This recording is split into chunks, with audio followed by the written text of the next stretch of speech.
Chapter 58, May 20th, 2020, 6:39 p.m. Needless to say, the book was so good that I physically felt as if I couldn't put it down. It took me approximately 2 hours and 20 minutes to finish reading it, and by the time I did, I just sat there with my mouth open, unable to breathe. Sometimes you just read something so relatable that it punches you right in the gut. This was one such case. Another example of music is the album Carrie and Lowell by Sufjan Stevens. Trust me, it's worth the listen.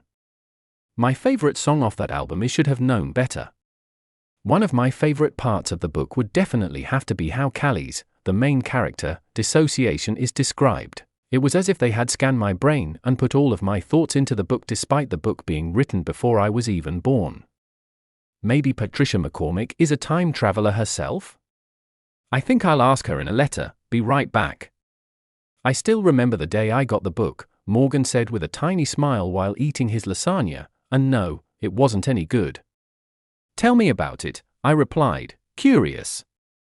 A year ago, my mom and I were at Goodwill, and while she was distracted looking for clothes for me, I stumbled into the book section. It was actually the first book that caught my eye, and right away, I felt that I should read it, so I asked my mom if she could buy it. We got the book for around $2, and I finished it the same day. You never know how much something can change you, he replied emotionally. That was when I told him about how I sometimes hit myself when upset. Listen, I don't cut or burn myself, but sometimes when I'm furious or upset with myself, I hit myself as hard as I can on my leg. I haven't told this to anyone, and I hope you can understand. It's like whenever something bad happens to me, this one voice tells me to hurt myself and that it's the only way things will get better. Do you ever get that?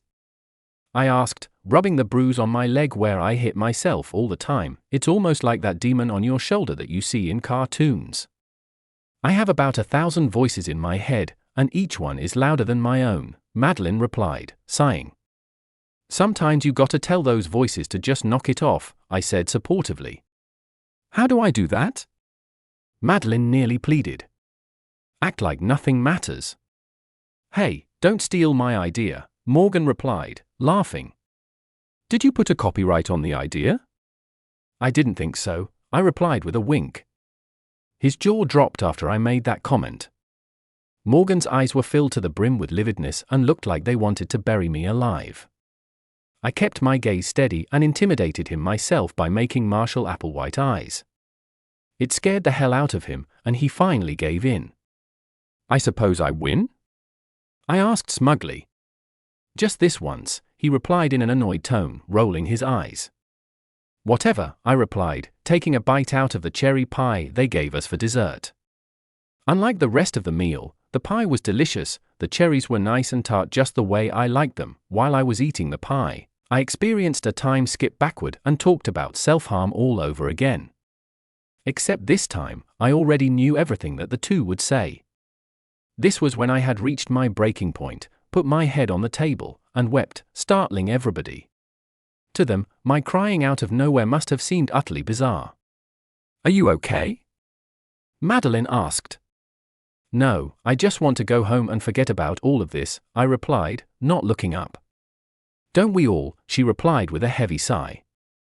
That was when a nurse approached and told me I had a visitor. Dad,